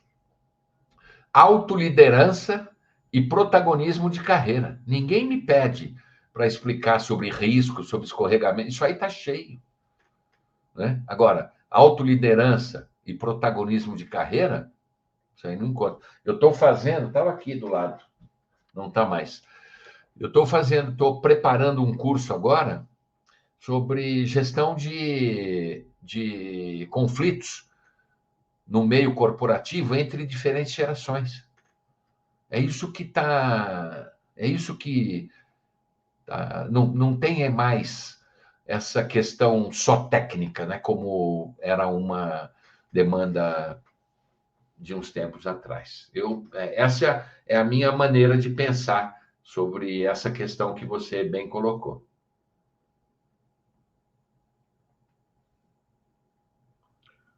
Bom, acho que chegamos ao fim, né, dessa palestra que agora eu fiquei curioso de ler esse livro, né? Você faz o seguinte, a Débora tem o meu WhatsApp. O pessoal da organização também tem, da Reconecta, é isso? Você me manda, Daniele, o seu endereço completo, que eu faço questão de presentear você com um livro meu. Vou mandar o livro para você. E depois que você ler, você me dá um depoimento, um videozinho do que você achou do livro e me autoriza que eu divulgue nas minhas redes sociais. Vou fazer um review. E um último comentário que realmente eu observei que todos... Agora está na moda ser divulgador, fazer cursos, seja no Instagram, no YouTube. Eu percebi que muitos dessas figuras assim que tem na internet realmente procuram buscar uma formação que seja além da técnica, também essa sobre inteligência emocional, liderar com pessoas, autoconhecimento, digamos, autoajuda um pouco.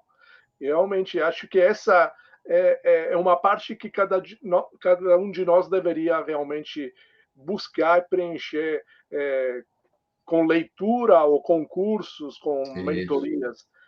E às vezes, Daniele, às vezes é uma metáfora que você vê. Eu vou contar uma bem rápida, prometo não me alongar. Alguns anos atrás, eu li uma crônica do Jabor, que faleceu alguns anos atrás. Ele era jornalista, cineasta, é um cara... E ele escreveu uma crônica que era a seguinte: ele estava em São Paulo, ele morava no Rio de Janeiro, é carioca, ele estava em São Paulo, ele pegou um táxi e foi para o aeroporto de táxi. E no meio do caminho, o táxi que ele estava foi fechado por um carro que saiu de uma rua lá, quase bateu, quase foi um acidente grave. E o motorista do outro carro, que estava errado, botou a mão para fora e xingou o taxista. E o taxista deu um sorriso e fez assim para ele, para o motorista. E o Jabor falou assim para o motorista: pô, meu amigo, o que é isso de dar risada e fazer positivo? O cara quase bateu no nosso carro aqui, ó, e sei lá se a gente estava vivo uma hora dessa, eu ia perder meu voo, tenho um monte de compromisso, ia perder seu carro, seu objeto de trabalho. Por que você fez isso? Aí disse que o motorista falou assim para ele: doutor, esse cara aí, ó, desse carro, ele é que nem um caminhão de lixo. Ele está lotadinho de lixo. E ele está louco para achar alguém para ele jogar todo esse lixo aí. E não vai ser em cima de mim que ele vai jogar esse lixo, não. Ô, Daniele, eu li uma vez essa crônica. Eu mudei o meu comportamento no trânsito. Você acredita? Uma vez eu li. Eu era o justiceiro do trânsito, sabe? Aquele cara que vai jogando o carro. Cara, esse cara não vai passar por aqui, não. Não pode. Ele está errado. Até a minha esposa falou para mim assim: nossa, você mudou, não? Uma vez que eu li uma crônica dessa. Então, autoconhecimento, inteligência emocional, inteligência relacional, tudo isso tem complexidade? Tem. Mas, às vezes, é muito mais simples do que a gente imagina. Tem um livro que você lê, uma palestra que você assiste, uma crônica, um filme, né? Uma metáfora. Às vezes muda o jeito da gente pensar.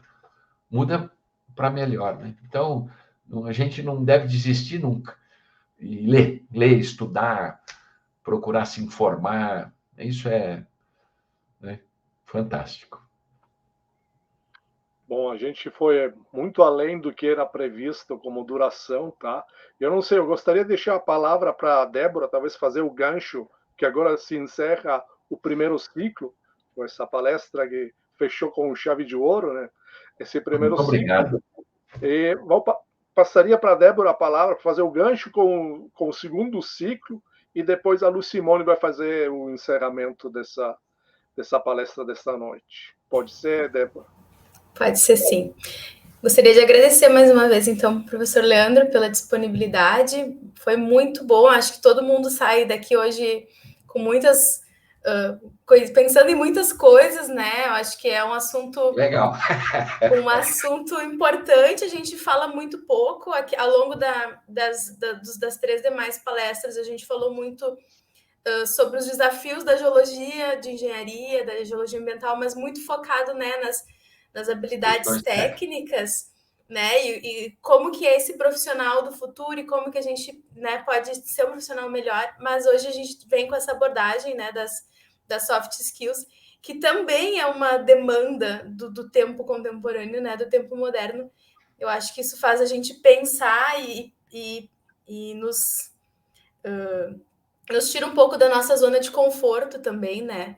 Opa, então é importante isso dentro da geologia, que é um assunto que parece muito distante para a gente, né? A gente se preocupa com as rochas, com o solo, né, com muita... E a gente, às vezes, deixa essa parte de lado. Então, acho que foi muito legal. Aqui o professor Bressani e o professor César também falaram em aprendizado continuado, né, em continuar estudando como uma medida. Hoje tu reforçou isso.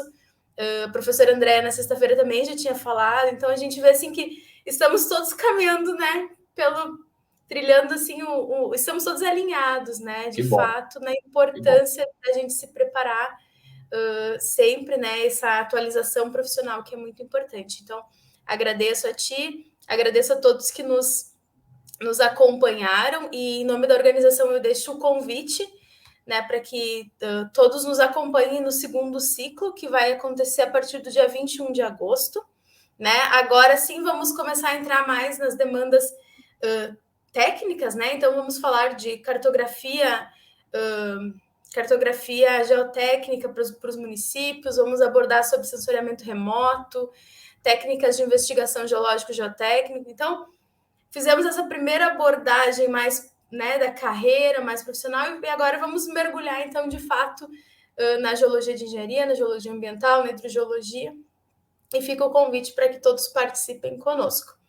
Muito obrigada, uma boa noite. Eu vou devolver a palavra para a Lucimone Daello para fazer o encerramento.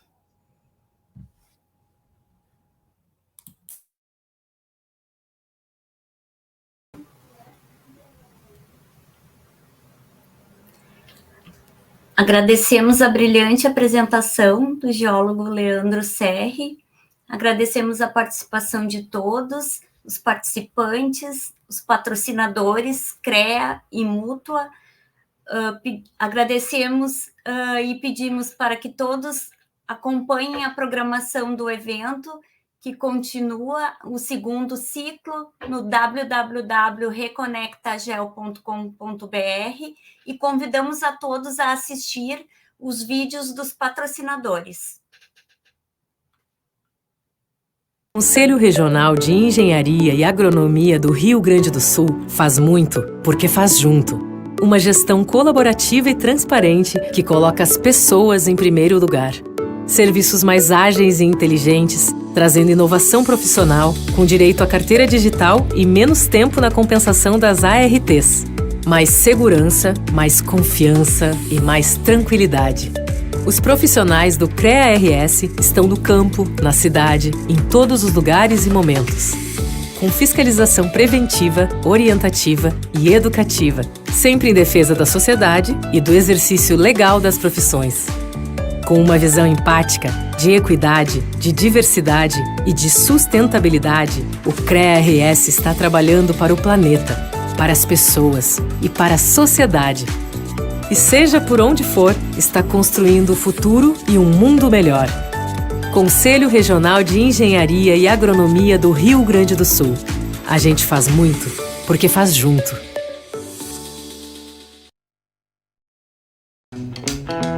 Ei você! Você mesmo! Você que é um jovem engenheiro que tá cheio de saúde, mas que também tá perdidinho e não sabe pra onde correr. De onde é que você vai tirar dinheiro para empreender, hein? Como que vai comprar aqueles equipamentos novos de qualidade? Já sabe por onde começar a juntar dinheiro para o futuro? Não fica desesperado.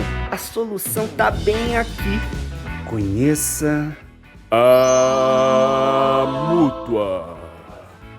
Então, pega a caneta aí e vai anotando tudo o que eu vou te falar. A Mútua te oferece benefícios sociais, previdenciários e assistenciais. Também tem benefícios reembolsáveis, que são muito parecidos com os empréstimos, mas tem os juros muito baixinhos. Então, fica mais fácil de você tirar férias, empreender, comprar equipamentos e até mesmo um carro. Mas claro, tudo para uso profissional. E tem os benefícios sociais. Eles são praticamente seguros. Afinal, a gente está aqui para te ajudar. E se eu quiser investir meu dinheiro, a Mútua ajuda? Mas é claro que sim! Você não vai precisar ser TikToker para juntar dinheiro. E a Mútua tem o Tecnoprev. uma das melhores previdências complementares que você vai encontrar por aí. O seu dinheiro fica tão bem protegido que até parte da sua anuidade da Mútua vai direto para os seus investimentos. E você acha que acabou? Quem é mutualista já pode ir correndo para o shopping. Com o Clube Mútua de Vantagens, o preço fica pequenininho.